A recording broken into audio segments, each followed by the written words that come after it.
Mari kita satu dalam doa. Terima kasih Tuhan, kami mengucap syukur untuk sore hari ini, jika kami semua boleh kembali datang kepada Engkau. Kami semua dalam pemeliharaan-Mu Tuhan, itu semua karena anugerah-Mu. Saat ini Tuhan, kami siap untuk belajar akan kebenaran firman-Mu, urapi hamba-Mu yang akan menyampaikan, biarlah setiap firman itu Tuhan, boleh menjadi berkat bagi kami semua, boleh kami lakukan dalam setiap kehidupan kami sehari-hari. Berkati kami semua, berikan kami hati yang senantiasa siap untuk ditaburi firman-Mu. Terima kasih Bapa, kami serahkan untuk waktu ke depan hanya dalam nama Tuhan Yesus. Berkati juga untuk semua yang belum join, biarlah mereka semua juga bisa join untuk mengikuti acara ini Bapak. Terima kasih Tuhan, dalam nama Tuhan Yesus kami berdoa, haleluya, amin.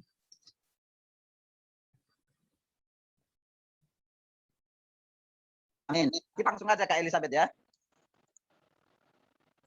Kita sudah berdoa. Jadi teman-teman, hari ini spesial ya buat kita. Kita akan podcast dengan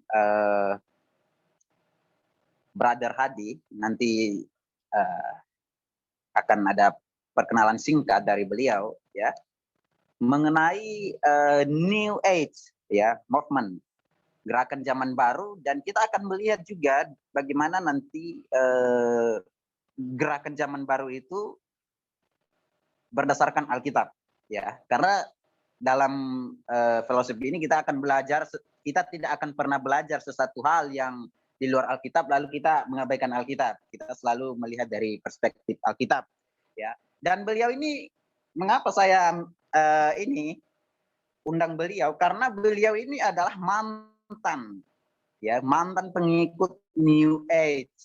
Dia sudah merasakan, mengalami, menikmati enak pahitnya itu New Age, dan karena dia sudah mengalami, maka sangat cocok kalau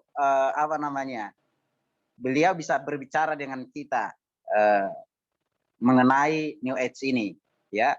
Nah, saya akan persilakan kepada Brother Hadi untuk berbicara kepada kita saat ini. Saya sapa dulu. Halo, Brother. Halo. Ya, silakan, Brother. Dimulai dari mana ini? Bisa perkenalan singkat dulu. Bagaimana saya terlibat di dalam gerakan gerakan zaman baru? Ya. Ya. Permulaannya untuk saya rasa background cerita yang penting supaya semua orang lebih paham itu. Jadi dulu itu saya sekitar umur 18 tahun saya pindah ke Australia, dan kira-kira umur sekitar mungkin 20-an itu saya sempat meninggalkan segala bentuk kepercayaan kepada Tuhan. Jadi saya waktu itu sempat menjadi seorang ateis. Saya menolak akan semua kepercayaan bahwa Tuhan itu ada. Jadi dan saya persingkat, saya percepat ke umur kira-kira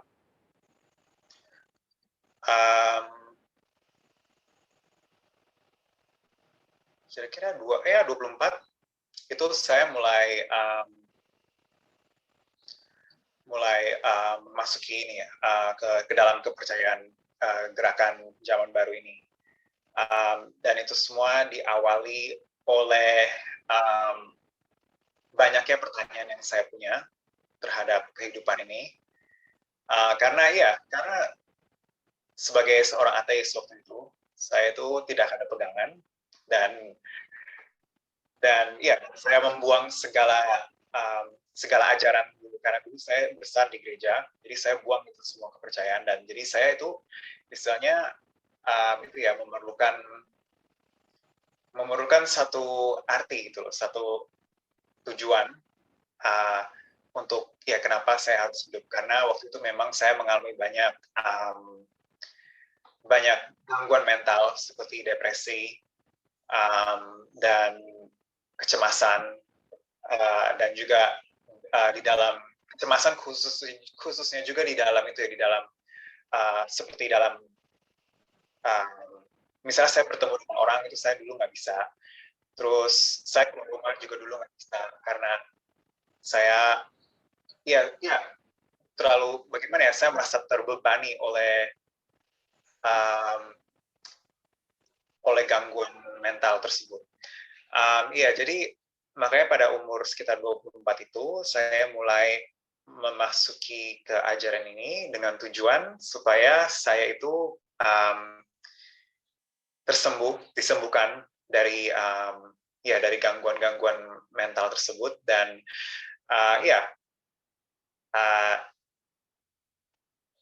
dan hal pertama yang membawa saya ke dalam dunia tersebut itu sebetulnya diawali oleh zat psikedelik yang memang di Melbourne saat ini itu sudah diuji coba sebetulnya untuk digunakan sebagai pengobatan depresi atau pengobatan PTSD, seperti post traumatic stress disorder atau penyakit-penyakit mental lainnya. Jadi mereka sudah uji coba. Nah, waktu itu memang masih ilegal, tetapi waktu itu saya berhasil mendapatkan zat-zat tersebut, dan saya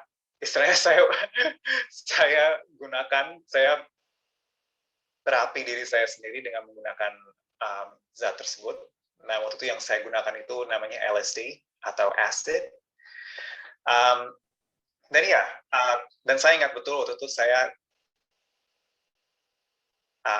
menggunakan zat tersebut kira-kira di bulan Agustus tahun 2018 atau 2018 ya. Nah, setelah saat itulah saya mulai mendalami gerakan zaman baru ini, dan saya mulai istilahnya mulai mencari komunitas dan sebagainya. Dan jadi ini bagaimana ya strukturnya, brother? Jadi saya ceritakan sampai selesai begitu? Atau mungkin ada pertanyaan? Ya, bisa saja dulu. Oke. Menjawab. Jadi setelah sekitar Januari, saya kurang hafal itunya apa waktu-waktunya, tapi sepertinya sekitar Januari 2019 mungkin itu saya mulai terlibat di dalam komunitas New Age, dan disitulah baru saya mulai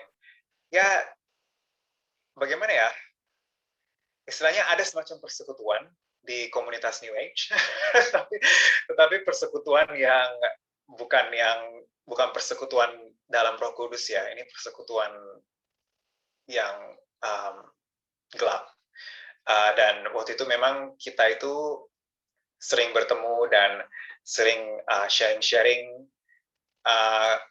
tentang apa yang hal-hal yang kami pelajari di dalam New Age. Itu kami saling sharing, saling istilahnya membangun, dan kita juga sering waktu itu saya pribadi dan juga dengan waktu itu teman-teman saya itu kita sering seperti meditasi dan sebagainya, dan ikut acara-acara seperti ecstatic dance. Nah, ecstatic dance itu salah satu bagian besar di komunitas New Age, di mana mereka tuh biasanya ada seorang DJ yang bermain musik, kemudian ada seorang DJ yang bermain musik, dan kita tuh biasanya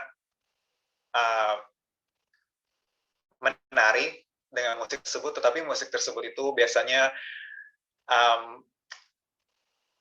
berirama itu seperti musik untuk supaya orang bisa memasuki itu loh, kalau orang lagi kalau lagi meditasi dia bisa sampai high. Nah, musik-musik yang seperti itulah yang bisa membuat orang seperti high begitu. Dan ya, dan juga saya ingat dulu banyak namanya seperti yoga juga, Reiki juga salah satunya, sound healing itu biasanya mereka menggunakan itu ya, seperti kayak ada semacam seperti mangkok yang terbuat dari logam, di mana kalau menggunakan seperti ada alat, kalau diputar begitu nanti akan mengeluarkan suara yang biasanya untuk merelaksasi dan sebagainya. Jadi banyak hal-hal yang seperti itu di komunitas New Age. Nah, jadi saya waktu itu banyak terlibat dalam kegiatan tersebut, dan juga untuk saya pribadi, saya waktu itu banyak bermeditasi, dan saya saat itu meditasi, saya banyak tidak hanya meditasi, tetapi saya juga menggunakan itu ya, seperti mantra-mantra Buddhis atau Hindu. Saya ingat sekali waktu itu saya bermeditasi sambil mendengarkan mantra Hanuman, yaitu seperti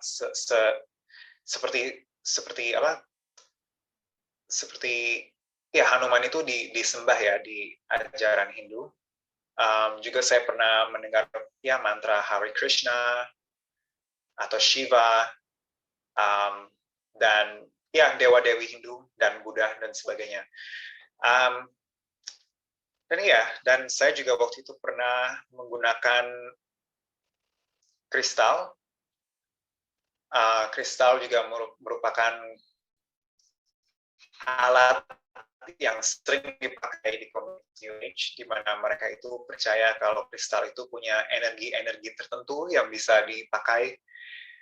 Biasanya mereka gunakan sebagai kalung atau ditaruh di kantong saat mereka keluar rumah atau taruh di tas. Dan waktu itu saya diberikan kristal-kristal, dan saya betul-betul percaya kalau setiap kristal itu punya energi tertentu. Jadi saya bawa kemana-mana. Saya ingat itu saya punya ada kristal warna hijau yang katanya punya energi cinta kasih atau apalah itu, saya kurang ingat. Terus satu lagi juga ada namanya kristal labradorite. Saya punya itu. Nah, labradorite itu katanya bisa membuka mata ketiga. Nah, mata ketiga itu merupakan itu ya istilah penting di New Age, karena orang di New Age itu percaya kalau mata ketiga adalah mata rohani yang perlu dibuka untuk memperoleh pencerahan. Jadi waktu itu saya mulai juga terobsesi dengan mata ketiga, dan saya belajar banyak itu bagaimana caranya membuka mata ketiga. Dan salah satunya adalah mereka bilang kalau mata ketiga kita itu tertutup karena memang disengajakan, karena katanya dunia ini, jadi begini, narasi dari New Age itu adalah di mana dunia ini itu dikuasai oleh setan. Dunia ini itu dikuasai oleh sesuatu yang jahat, di mana yang jahat ini tidak mau kita menyadari, tidak mau kita sebagai manusia menyadari kalau kita itu punya kekuatan. Kalau kita itu adalah Tuhan. Jadi mereka bilang kalau air keran yang kita minum, jadi di Melbourne itu di Australia kita boleh minum melalui air keran, dan mereka bilang air keran itu sudah diracuni oleh pemerintah, dan pemerintah itu dikuasai oleh setan, dan air keran kita sudah diracuni dan mengandung namanya fluoride yang dengan tujuan untuk mengeraskan mata ketiga, mengeraskan pineal gland. Jadi pineal gland itu seperti satu organ di dalam otak kita yang katanya di mana disitulah mata ketiga berada. Dan karena zat-zat tersebut yang pemerintah racuni kita sejak kita dari kecil, pineal gland tersebut itu mengeras. Dan untuk kita membuka mata ketiga kita harus meditasi, yoga, dan sebagainya, dan juga harus makan makanan yang sehat dan minum minuman yang sehat. Dan memang ada benarnya. Ada yang menurut saya itu berbahaya di New Age adalah karena banyak elemen-elemen yang benar. Banyak elemen-elemen yang saya support pribadi, dan saya sampai hari ini saya masih melakukannya. Salah satunya makan sehat, dan hidup sehat itu penting menurut saya. Tetapi di New Age itu tujuan mereka hidup sehat itu berbeda, bukan untuk menjaga tubuh yang Tuhan berikan, tetapi untuk supaya mereka bisa membuka mata ketiga, supaya mereka bisa memperoleh pencerahan dan supaya mereka bisa menjadi Tuhan gitu. Jadi waktu itu saya betul-betul jaga sekali kesehatan saya dan tapi ironisnya begitu, orang New Age itu ngaku-ngaku bilang mau jaga kesehatan, tetapi mereka banyak menghisap ganja dan sebagainya. Jadi termasuk saya juga, waktu itu saya hisap ganja setiap harinya. Dan memang ada hasilnya. Semua yang saya lakukan itu memang ada hasilnya. Dan teman-teman saya juga memperoleh hasilnya. Dan salah satu hasilnya adalah di mana mereka itu, untuk saya pribadi tidak terjadi untuk saya, tetapi banyak di antara teman-teman saya itu mulai menjelaskan hal-hal supernatural yang terjadi di dalam hidup mereka. Salah satunya adalah di mana mereka itu, bagaimana ya, pertama-tama apa yang saya lihat dari hasil dari semua ini yang kita lakukan adalah mereka sifatnya menjadi seperti aneh ya. Dan saya ingat dua teman saya itu menceritakan kalau mereka itu mulai bisa melihat hal-hal yang manusia normal tidak bisa lihat. Dan mereka bilang kalau mereka itu mulai melihat iblis di mana-mana. Jadi mereka misalnya mereka kemanapun, mereka biasanya suka melihat ada roh-roh jahat di mana-mana. Dan waktu itu teman saya pernah bilang kalau dia pernah lihat iblis dan dia ajak berbicara dan kata teman saya, iblis ini bilang kepada dia kalau iblis ini datang dari atas sana, jatuh ke bumi dan berpura-pura menjadi manusia supaya dia bisa merasakan bagaimana rasanya hidup sebagai manusia. Dan ini hanya satu cerita simple, masih banyak cerita lain. Dan saat itu saya mulai pelan-pelan mulai mempertanyakan kenapa sepertinya banyak hal di New Age ini semakin saya mendalami semakin terlihat gelap, semakin gelap gitu loh. Semakin saya masuk ke dalam, semakin gelap rasanya, dan mulai menuju ke hal-hal yang saya sebetulnya tidak sangka begitu loh. Kenapa New Age itu menjadi seperti kenapa jadi seperti berbau-bau itu ya, kayak seperti banyak iblisnya, banyak setannya, banyak kegelapan. Dan saya pribadi waktu itu, saya juga mulai mendapatkan hasil dari meditasi tersebut, yaitu di mana saya kehilangan emosi saya. Jadi memang betul waktu itu depresi saya hilang, tetapi apa yang terjadi adalah saya kehilangan emosi saya. Saya terputus hubungan. Saya seperti merasa jiwa saya dengan tubuh saya itu sudah tidak satu lagi, seperti sudah terpisah. Jadi seperti jiwa saya itu sudah di alam sadar lain dan tubuh saya masih di bumi. Jadi saya ingat dulu saya hidupnya itu seperti saya nggak bisa membedakan antara dunia mimpi dengan dunia nyata. Jadi dan teman-teman saya juga mengalami hal yang sama. Kita udah nggak bisa bedain lagi apa itu dunia nyata, apa itu dunia mimpi, dan kita seperti udah nggak takut lagi apa itu namanya hidup atau mati, karena kita rasanya seperti sudah mati begitu loh, kita udah nggak tahu lagi hidup itu sebetulnya apa gitu loh, apa ini mungkin hanya mimpi atau apa. Dan memang ini salah satu filosofi besar di New Age, di mana mereka bilang kalau dunia ini tuh hanya dunia maya. Ini seiring ya dengan ajaran Hindu Buddha. Kalau mereka bilang dunia ini, di bumi ini tuh dunia maya.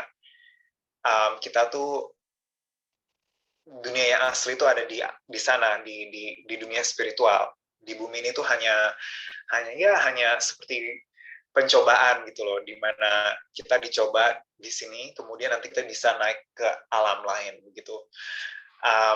Nah, jadi saya mulai gitu loh, mulai mengerti filosofi tersebut. Jadi filosofi tersebut tuh mulai menjadi hidup di dalam kehidupan saya. Excuse me. Jadi ya perlahan-lahan ya begitulah, seperti saya tuh istilahnya ya seperti di otak saya tuh terus menerus dicuci dengan ajaran tersebut. Jadi kepercayaan tersebut juga menjadi lebih hidup gitu loh. Jadi ya, dan saya awalnya kira ini tanda yang bagus. Jadi kemudian nggak lama kemudian itu saya mulai mendengar suara-suara yang datang bukan dari saya, tetapi dari sesuatu. Jadi saya ingat betul waktu itu saya berada di taman pada malam hari bersama dengan teman-teman saya. Kemudian saya ingat kami itu bermeditasi, dan saya ingat di saat itu juga saya merasakan ada yang masuk ke dalam tubuh saya,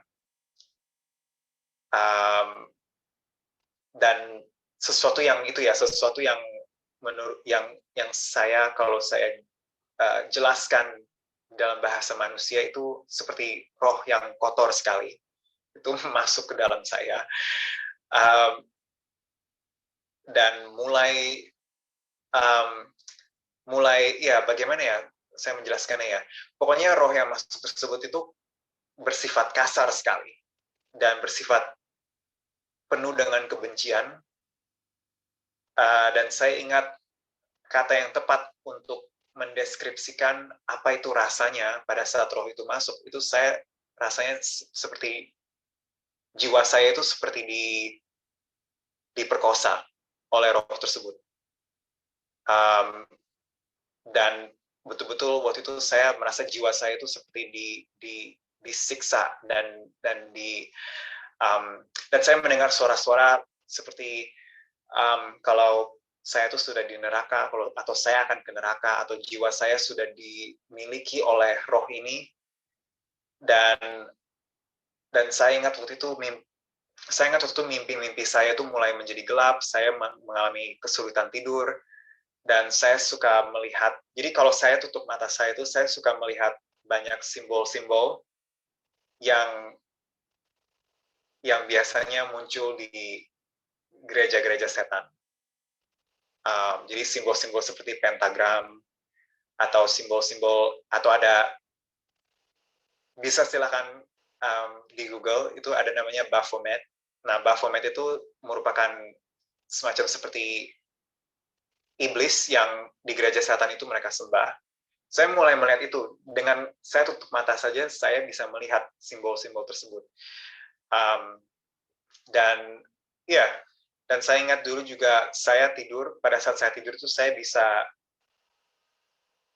ya saya seperti mengalami mimpi buruk, dan saya pada saat saya bangun itu saya nggak bisa gerakan tubuh saya nggak bisa teriak, saya nggak bisa, ya seperti itu ya, namanya sleeping paralysis, di mana orang tidak bisa bergerak saat mereka tidur, seperti ada yang menekan saat mereka tidur.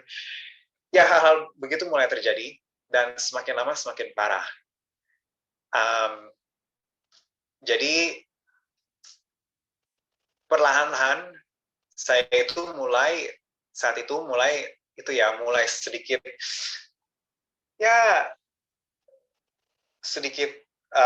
berhati-hati, dan saya mulai mempertanyakan New Age.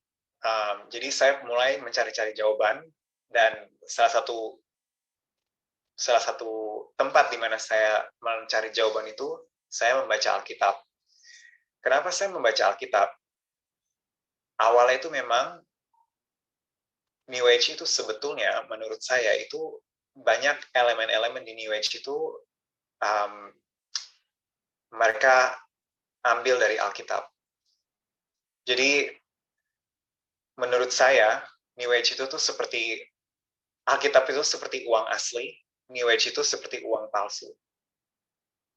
Dan New Age itu untuk supaya bisa menarik orang untuk percaya, harus terlihat seperti penuh dengan kebenaran.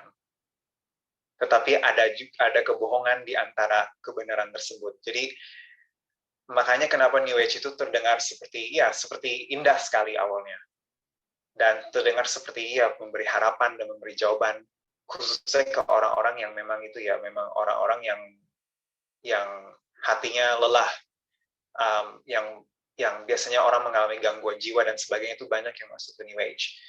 Jadi waktu itu saya mulai membaca Alkitab, dan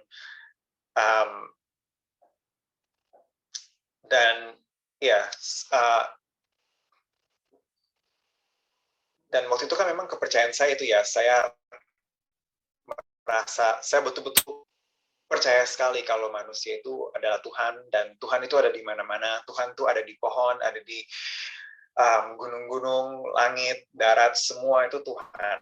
Dan termasuk kita manusia, dan kita itu manusia, kita bisa menciptakan dunia kita sendiri, bisa menciptakan realita kita sendiri. Makanya kenapa mereka bilang ini dunia maya. Dunia maya, jadi artinya kita bisa ciptakan dunia kita sendiri. Nah, jadi saya percaya betul waktu itu, dan saya entah kenapa saya didireksi, saya seperti bagaimana ya? Entah kenapa intinya saya buka buku Kejadian, kitab Kejadian, dan di kitab Kejadian tersebut yang awal-awal itu seperti kitab Kejadian 3, di mana Hawa itu ditawarkan oleh ular, dan ular ini bilang, kalau kamu makan buah ini, kamu akan menjadi seperti Tuhan. Dan setelah saya baca itu, saya tiba-tiba saya merasa seperti ada yang membuka mata saya, dan setelah itu mata saya tidak pernah tertutup lagi. Jadi waktu itu ada yang buka mata saya, dan saya betul-betul mulai melihat apa yang terjadi dalam hidup saya, dan apa yang terjadi dalam kehidupan teman-teman saya. Dan waktu itu saya ingat saya panik sekali sebetulnya, karena siapa yang sangka begitu loh, kalau ternyata apa yang saya ikut itu semua ajaran setan. Tapi saya juga nggak kaget sih, karena saya waktu itu juga sudah melihat banyak simbol-simbol yang terhubung dengan setan dan sebagainya. Jadi saya seperti udah tidak kaget lagi, tetapi juga terkejut gitu loh. Padahal karena saya pikir New Age itu hal yang baik, ternyata bukan. Dan jadi saya waktu itu mulai mencari lebih dalam kebenaran melalui Alkitab, dan disitulah dimana di masa-masa di mana saya mencari kebenaran, disitulah saya bertemu dengan Kristus. Dan saya ingat waktu itu saya dalam kehancuran saya itu, dan saya waktu itu saya merasa kehancurannya itu karena saya merasa seperti dibohongi. Saya merasa sangat dibohongi, dan saya merasa seperti apa yang saya lakukan selama ini itu sia-sia. Jadi waktu itu saya betul-betul dalam kehancuran saya berdoa dengan Tuhan, dan saya bilang, kalau Tuhan betul-betul ada, tolong tunjukkan dirinya kepada saya. Saya ingat doa itu, dan saya ingat doa itu saya angkat di bulan Juni 2019, dan sekitar bulan September 2019,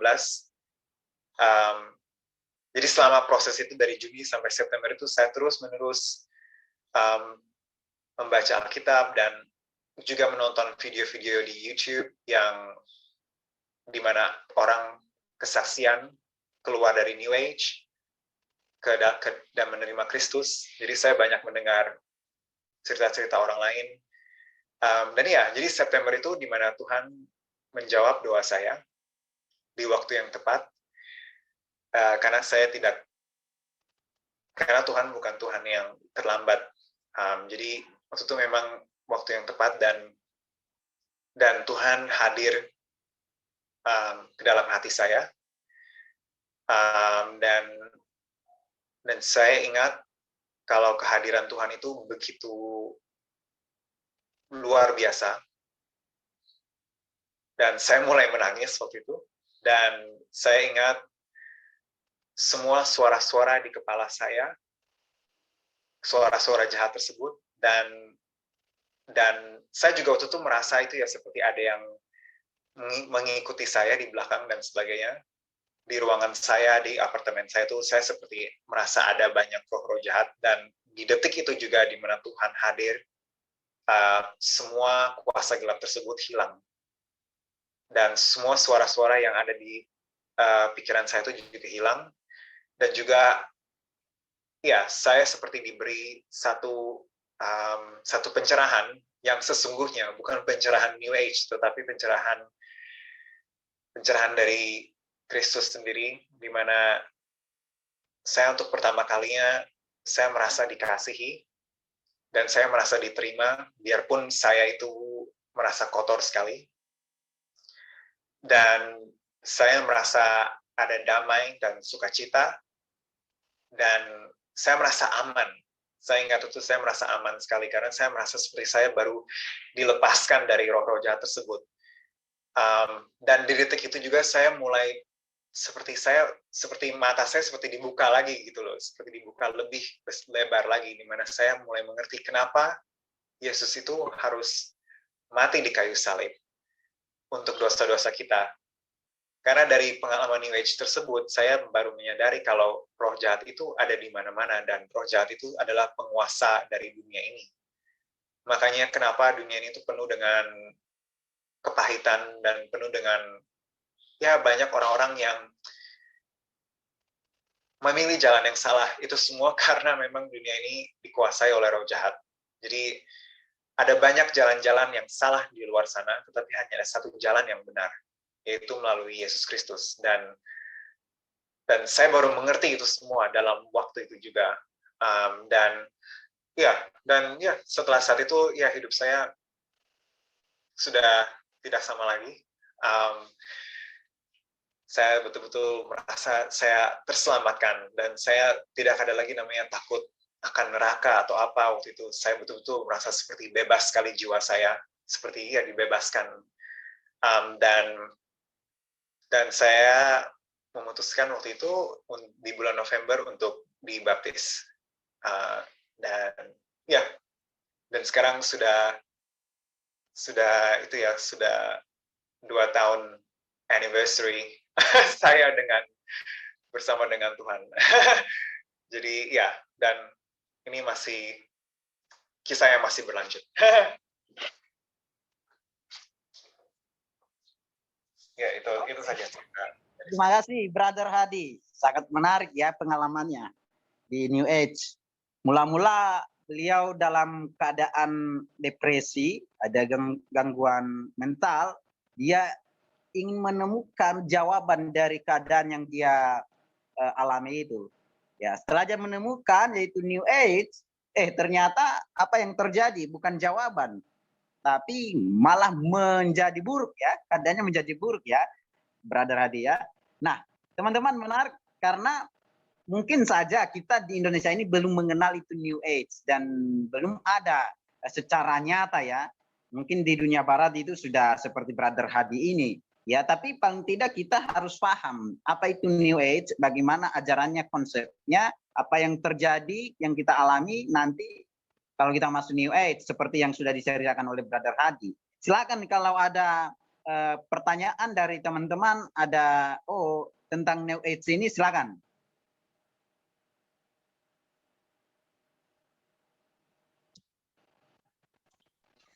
Iya, satu hal ya Pak Pak Hadi. Kalau itu berarti tempat pertemuannya ada di mana? Ya, itu berarti kan mereka harus berkomunitas juga ya. Itu berapa kali pertemuan? Apakah mereka punya satu program-program begitu ya? Apa saya lihat cuma yang tadi ya dijelaskan cuma kontemplasi begitu ya. Ada waktu-waktu kontemplasi, tapi apakah itu bersamaan atau bagaimana? Ya, jadi New Age itu komunitasnya banyak ya, komunitasnya luas sekali, dan apa yang saya alami itu tidak bisa dipukul rata oleh semua orang New Age. Tapi untuk saya pribadi waktu itu kita bertemu di yoga studio. Jadi tempat seperti studio begitu, seperti ya tempat seperti tempat bersenam, tapi untuk yoga. Dan memang waktu itu lokasinya itu berada di tempat namanya Collingwood. Nah, Collingwood itu memang tempat area di Melbourne di mana banyak komunitas New Age. Jadi ya kita biasanya sering berkumpul ke sana dan ya, dan jadi mereka biasanya ada seperti di mana tempat-tempat di mana banyak orang New Age itu datang ke sana. Ada juga seperti tempat makan di mana banyak orang New Age datang ke sana, dan biasanya tempat-tempat makan tersebut itu biasanya tempat vegetarian seperti itu. Ya, dan juga banyak orang-orang New Age itu mereka suka ke festival-festival seperti music festival dan sebagainya. Nah, itu mereka sering datang juga. Salah satunya yang terbesar di Australia itu bisa di Google juga, itu namanya Rainbow Serpent. Itu seperti festival yang besar sekali dan terjadinya di alam, di hutan-hutan, dan disitulah di mana mereka mengadakan festival tersebut. Jadi ya komunitasnya besar sekali memang, dan khususnya di Victoria. Jadi Victoria itu negara bagian di mana Melbourne sebagai ibu kota. Nah, Victoria itu memang terkenal banyak juga banyak komunitas New Age-nya se-Australia.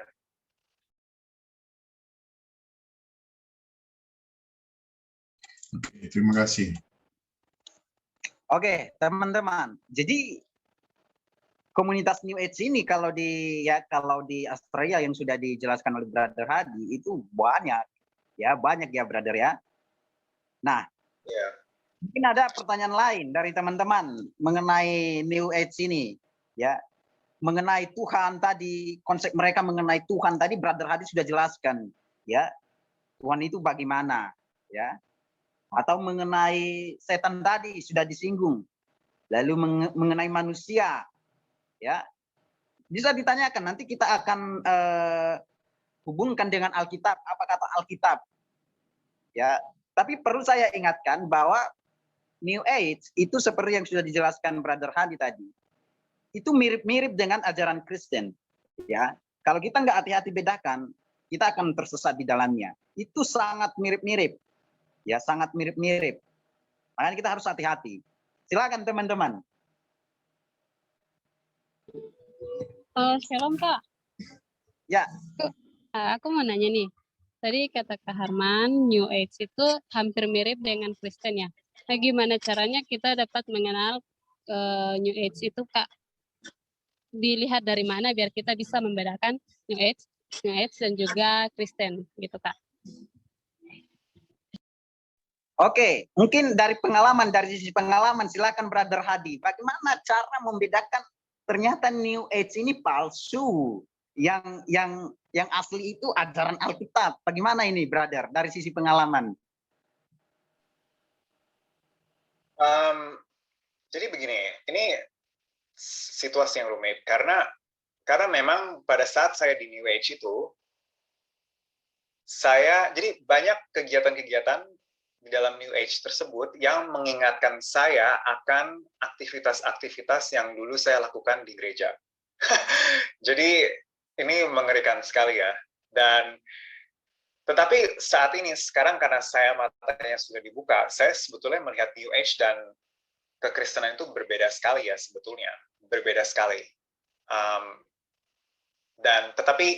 Tetapi saya rasa hal-hal yang sering kali orang terjebak ke dalam New Age, orang Kristen terjebak ke dalam New Age itu biasanya melalui ajaran spesifik yang namanya Law of Attraction.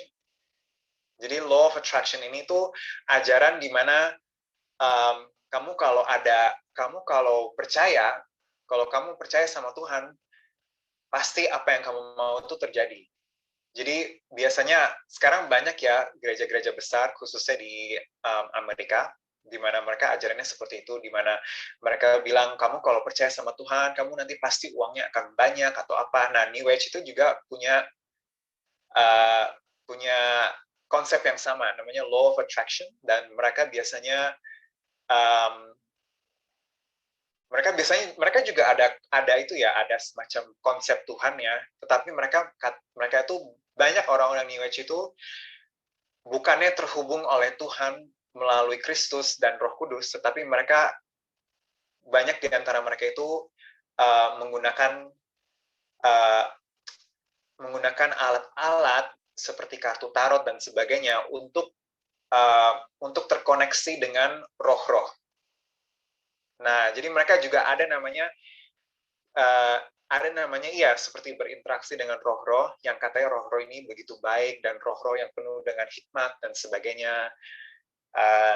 Dan mereka sering berinteraksi dengan mereka, dan disitulah dimana mereka biasanya diberkati, diberkati pemberkatan palsu, di mana mereka dapat uang banyak, bisa dapat mereka seperti diberi banyak berkat begitu.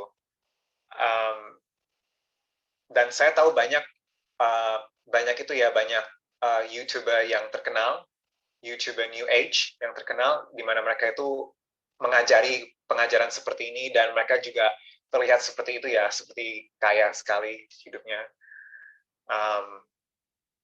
Ini sih yang bisa saya pikirkan, salah satu kemiripan. Tapi tentunya, ya. Brother Hadi, jadi dari sisi pengalaman tadi, ya ternyata ada ajaran misalnya masalah berkat ya, berkat material ya. Ya, mereka bilang kalau percaya kepada Tuhan kamu pasti diberkati. Dan kita sudah melihat dalam gereja, dalam kekristenan itu ada juga ya teologi kemakmuran ya. Ya, teologi kemakmuran juga mengajarkan hal itu ya. Nah, bagaimana cara kita membedakannya tadi? Memang agak sulit kalau kita tidak benar-benar paham Alkitab ya. Ini dari sisi teori, kalau kita nggak benar-benar paham Alkitab, seperti yang dikatakan Brother Hadi tadi, sebelum benar-benar percaya kepada Kristus, dia itu sulit. Ya, dia menganggap ini seperti mirip, tapi setelah lepas dari New Age dan masuk ke Kristus, dia baru tahu ternyata jauh beda. Ya, jauh beda. Ya, silakan teman-teman. Kalau ada yang perlu ditanyakan lagi, ya, mengenai Tuhannya orang-orang New Age, ya, lalu mengenai konsep mereka tentang manusia, tentang iman, tentang setan tadi, ya, tentang doa.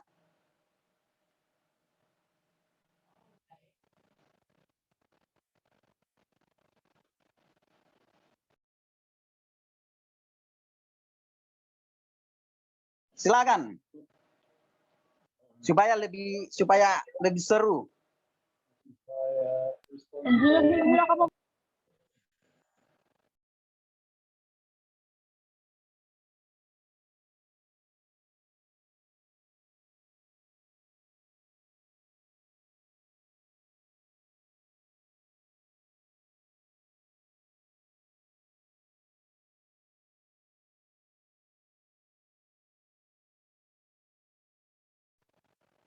Oh, Brother Hadi minta mau share, Brother, dokumentasinya.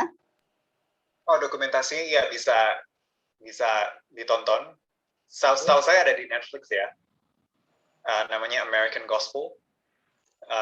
Dan pada saat saya tonton itu, saya betul-betul bersyukur sekali saya bisa menyaksikan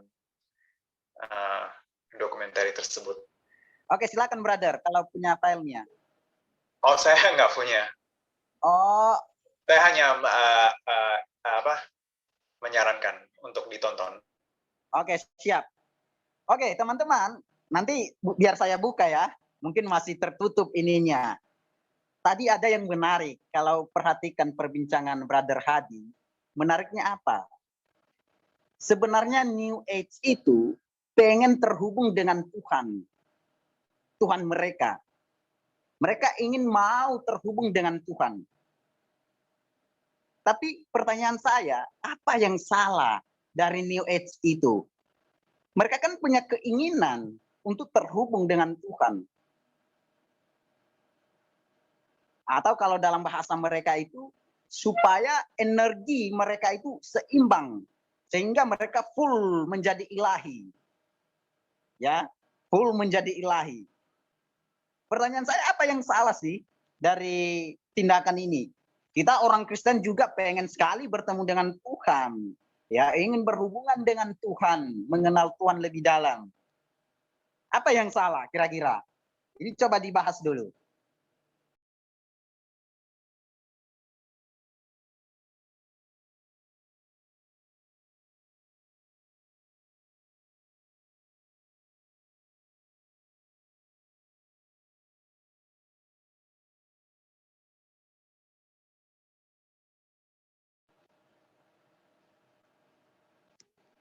Atau pertanyaannya buat Brother Hadi dulu. Bagaimana brother ini?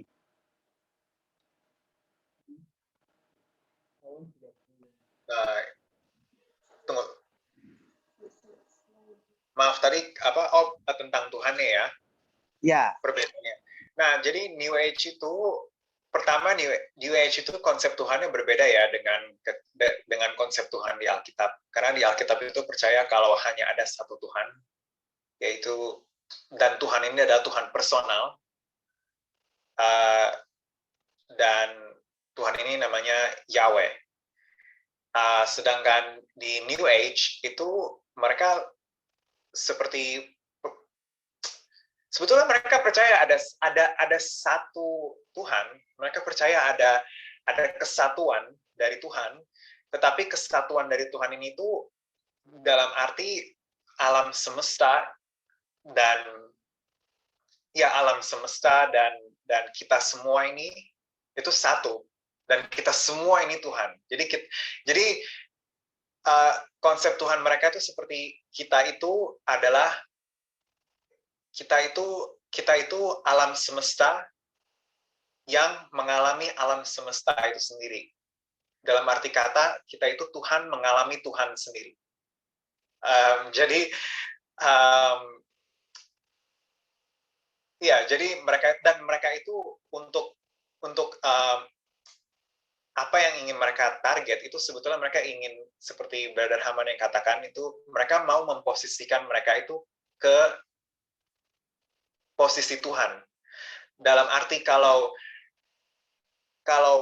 dan kenyataannya ini adalah fakta ya, fakta. Tuhan hanya ada satu, yaitu Yahweh. Jadi apa yang ingin mereka capai adalah mereka ingin menjadi sama dengan Yahweh. Mereka ingin menjadi sama dengan Tuhan. Dan mereka betul-betul percaya itu. Dan ya, dan saya ingat betul waktu itu saya mulai mempertanyakan New Age itu di saat dimana saya mulai menyadari kalau betapa saya dan teman-teman saya itu penuh dengan keterbatasan. Dan saya bilang sama mereka, saya rasa kita nggak mungkin kita itu Tuhan. Saya ingat dulu saya pernah bilang gitu, saya bilang nggak mungkin kita itu Tuhan. Memang kita bisa apa?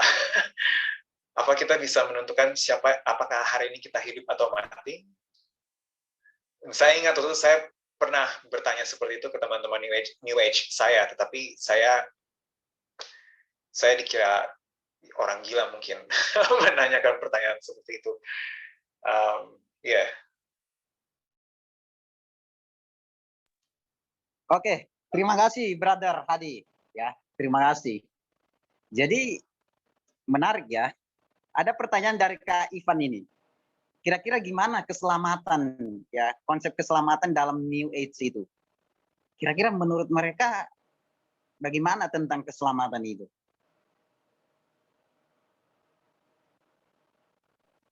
Menurut mereka keselamatan hidup kekal ya.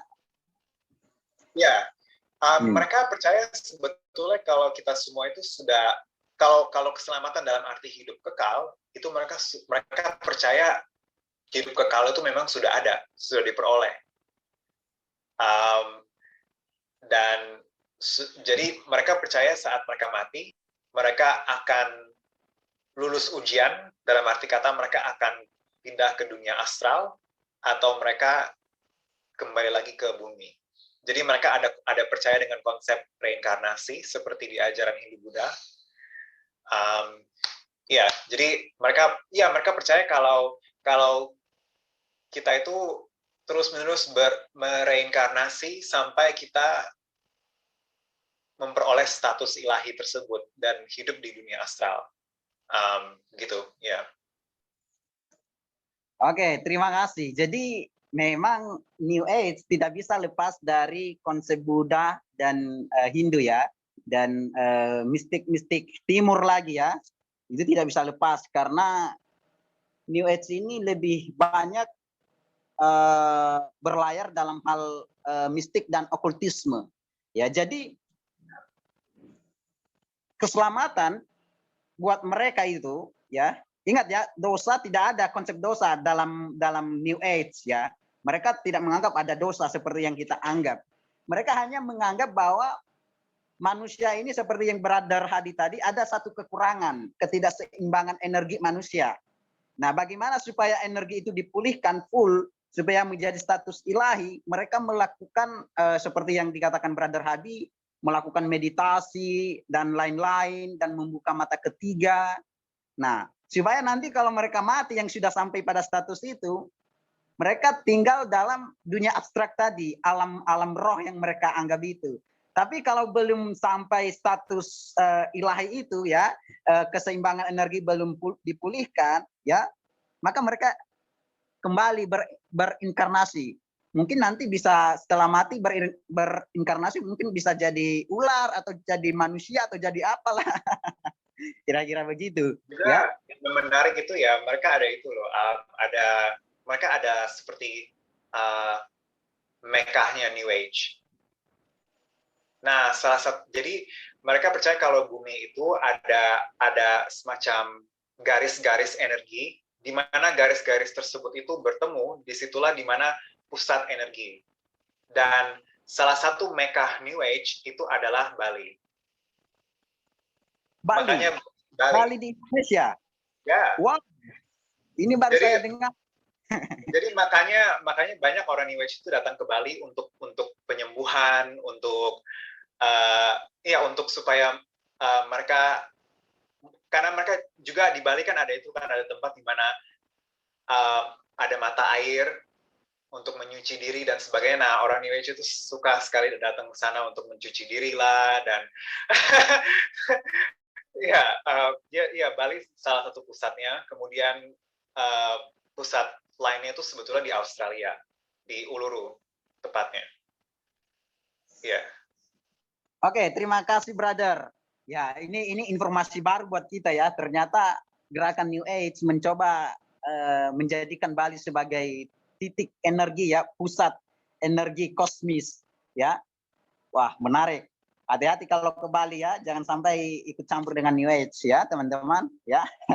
Tapi kalau saya ditraktir untuk ke Bali, no problem buat saya bisa datang ke sana. Karena saya di dalam Kristus. Haleluya. Haleluya. Oke, teman-teman. Silakan teman-teman kalau masih ada pertanyaan.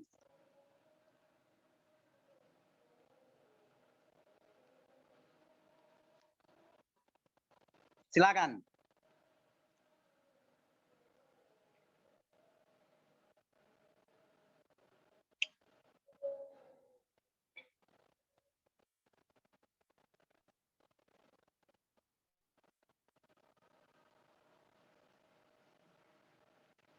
Nah, mungkin ada pertanyaan dari saya ini.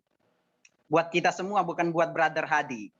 Tadi Brother Hadi sudah jelaskan bahwa manusia ini sebenarnya hanya khalayan, bukan realita ya bagi New Age.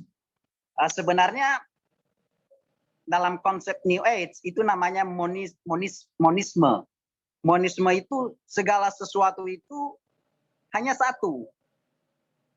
Sedangkan hanya satu sebenarnya. Sedangkan apa yang ada di bumi ini kalayan. Ya, kalayan. Bukan asli, bukan realita. Jadi manusia saya ini hanya kalayan, bukan realita. Ya, sekalipun ada tubuh, ya, hanya kalayan. Nah, sekarang pertanyaan saya, bagaimana dengan ajaran Alkitab? Apakah kita ini hanya kalayan dari satu kekuatan atau satu energi itu? Atau memang kita ini realita? Nah, kira-kira bagaimana hal ini? Jangan-jangan Pak Andre itu hanya kalayan saja, bukan asli itu di dunia ini. Kak Jennifer itu hanya kalayan. Menurut mereka realita itu di dunia pikiran, di dunia abstrak itu yang menjadi realita malah. Sedangkan yang kita anggap realita itu kalayan buat mereka. Kira-kira bagaimana ini? Silakan. Oke, ya mungkin sederhana aja sih. Ya, masa Tuhan Yesus mau mati untuk sesuatu yang tidak real begitu ya? Saya pikir ya nggak mungkin begitu. Tuhan Yesus sudah korbankan dirinya di atas kayu salib untuk mati buat kita. Bahkan ya saya melihat Tuhan sudah buat ya. Tuhan ada dalam hidup kita, bahkan dalam karyanya, dalam Kristus Yesus, Tuhan Yesus mau diam di dalam kita melalui Roh Kudus. Saya pikir lah itu, apakah hal-hal seperti itu harus ya dilakukan untuk ya sesuatu yang tidak real, gitu ya. Kalau di kekristenan ya itulah kita jadi berharga di hadapan Tuhan ya. Bahkan satu ayat firman Tuhan katakan bahwa kita ini biji mata Allah, begitu ya. Ya, berbeda dengan makhluk dengan yang lain ya. Bahkan kita lihat kalau di mata kuliah malaikat jelas kita ya ini ya janji mau dibahas sekarang ya. Tapi jelas kita ini berbeda dengan malaikat. Malah kita punya posisi yang lebih jauh dan kita ya diselamatkan, dan kita punya bukan cuma ya diselamatkan, kita diberikan posisi sebagai anak-anak Allah. Bahkan di Efesus dikatakan kita duduk di sebelah kanan Allah Bapa begitu. Jadi saya pikir lah ya nggak mungkin lah itu, kita bukan sesuatu yang real kalau Tuhan Yesus mau mati untuk kita seperti itu. Ya kira-kira begitu kan. Oke, terima kasih Pak. Ini memang salah satu jawaban yang inti dan top ya. Ya, kalau kita ini nggak real, kita masih abstrak, masih hanya khalayak, tidak mungkin ya Allah itu sendiri berinkarnasi menjadi manusia. Ya dah, berinkarnasi menjadi manusia dan menyelamatkan manusia. Mungkin ada dari yang lain, silakan. Supaya kita bisa berbagi kebenaran-kebenaran firman Tuhan ya. Ketika kita nanti ketemu dengan New Age ya, teman-teman dari New Age, kita bisa menjawab mereka sekaligus memberitakan Injil kepada mereka. Silakan. Tapi lucu ya. Dikatakan manusia kalayan, tapi dikatakan juga manusia itu ilahi. Karena mereka punya konsep panteisme. Segala sesuatu adalah Allah. Dari sini kita paham ini ada inkonsisten ya. Di satu sisi dibilang kalayan, tapi di satu sisi dibilang ilahi, Allah, ya kan? Tuhan itu sendiri. Ini inkonsistensi menurut saya. Silakan teman-teman.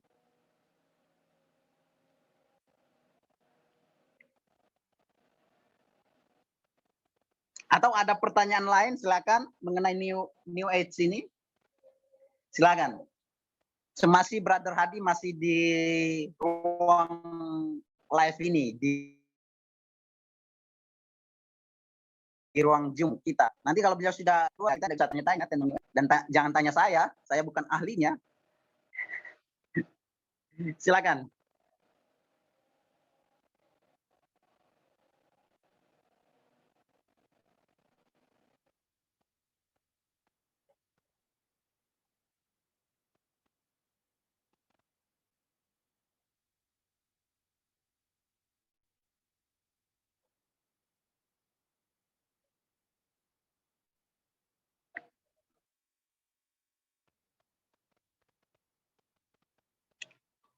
Silakan, jangan sampai saya yang terus bertanya.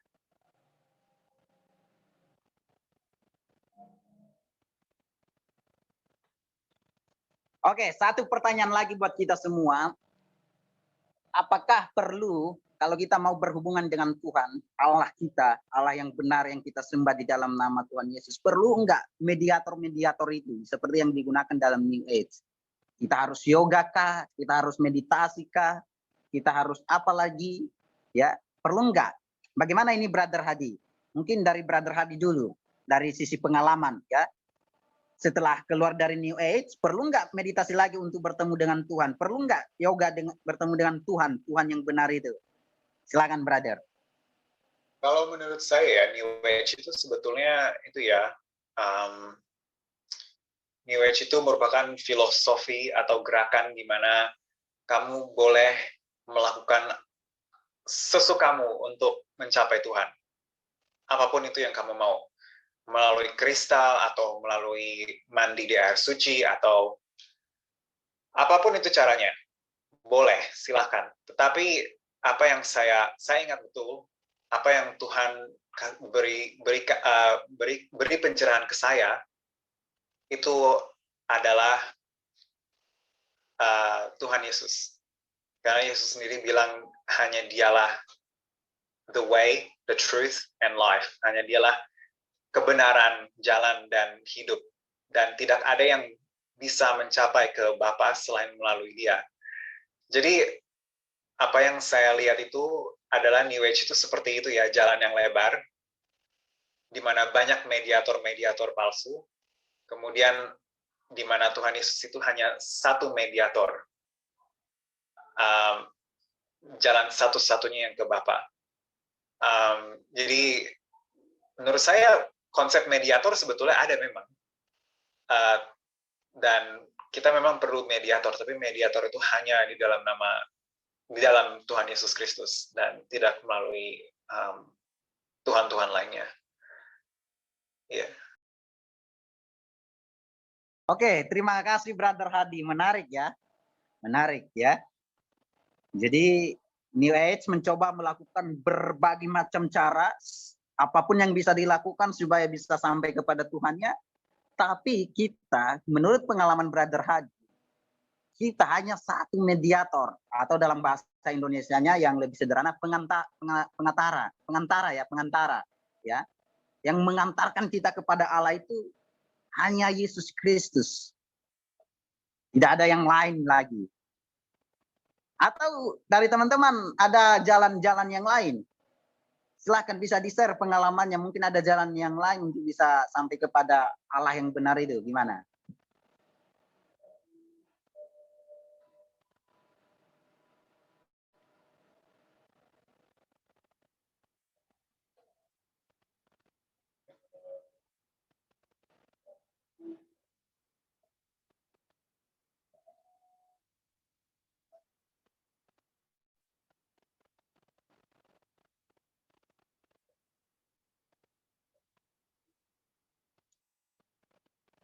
Ya, silakan teman-teman.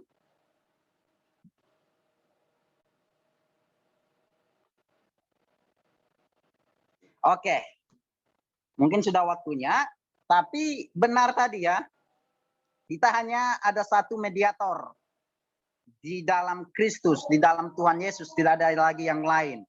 Ya, tidak ada lagi yang lain. Ini harus tegas. Dan di sini kita melihat ya, ada inkonsisten ajaran dari New Age lagi. Kenapa? Karena mereka mengatakan manusia itu ilahi, Allah sendiri, lalu mereka berusaha mencapai Allah itu lagi. Iya kan? Ini memang kalau nggak dipikir-pikir, wah, ini bisa merusak konsep kita. Mereka percaya panteisme, segala sesuatu adalah Allah. Tapi mereka berusaha untuk mencapai Allah. Kan lucu. Lucu kan? Dengan berbagai cara.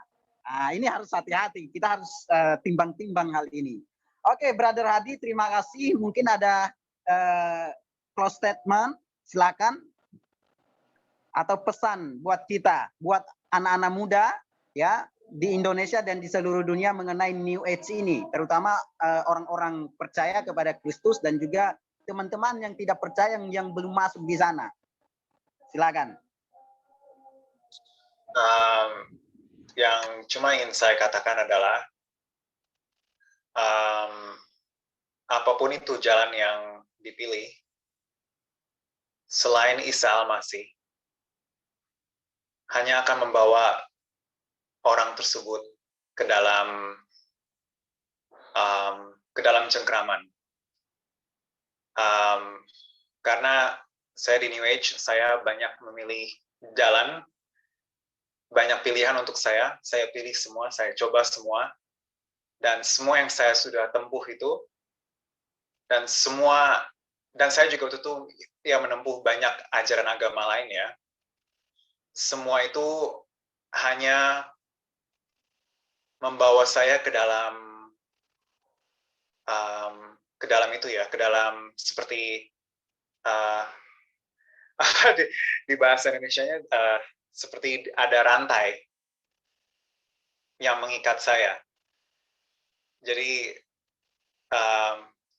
kalau di Hindu Buddha kan rantainya itu harus meditasi, apa ritual ini itu.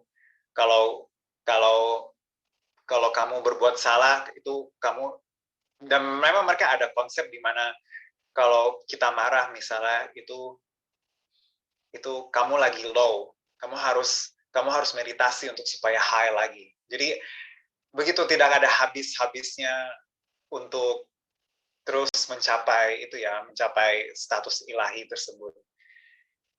Jadi ya ada banyak hal di luar sana, ada banyak jalan, tapi ketahuilah satu hal, cuma hanya melalui Isa Al-Masih,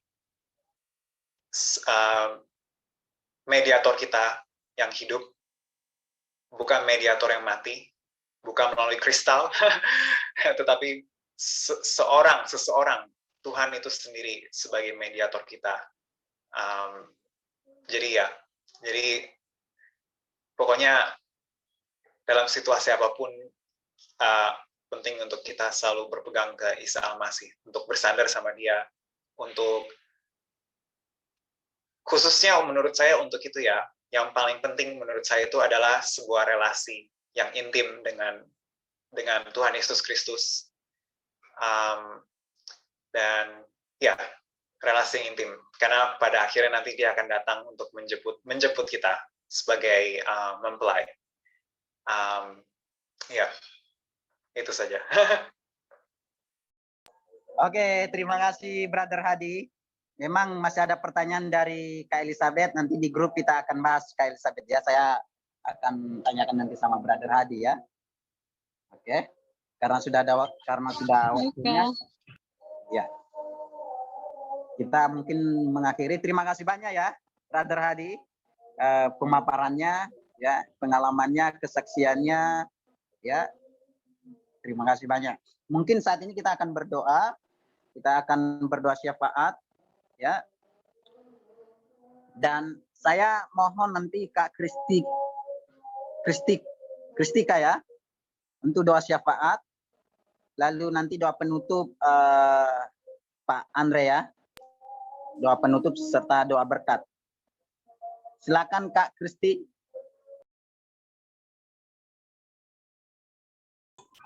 Oke, mari kita berdoa.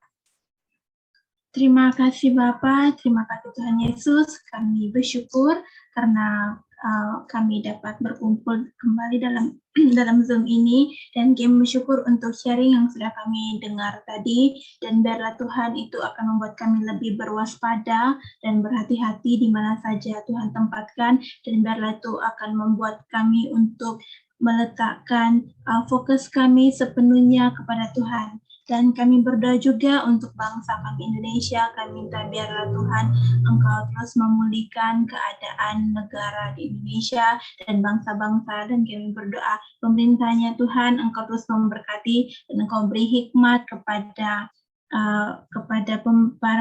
para pemerintah, dan biarlah akan dapat memimpin negara dengan baik. Kami juga berdoa untuk di mana saja Engkau tempatkan kami saat ini, dan biarlah kami akan terus berbuah, terus menjadi berkat, dan biarlah kami juga akan menjadi saksi, dan biarlah setiap orang yang Tuhan tempatkan di sekeliling kami ini, kami akan dapat membawa mereka untuk datang mengenal Engkau lewat pribadi kami ini.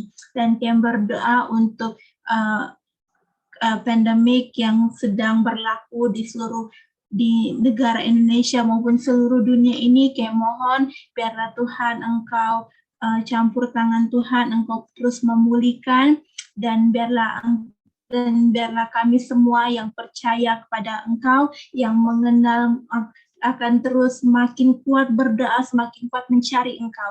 Dan kami percaya Tuhan, Engkau akan segera memulihkan negara Indonesia maupun seluruh dunia ini.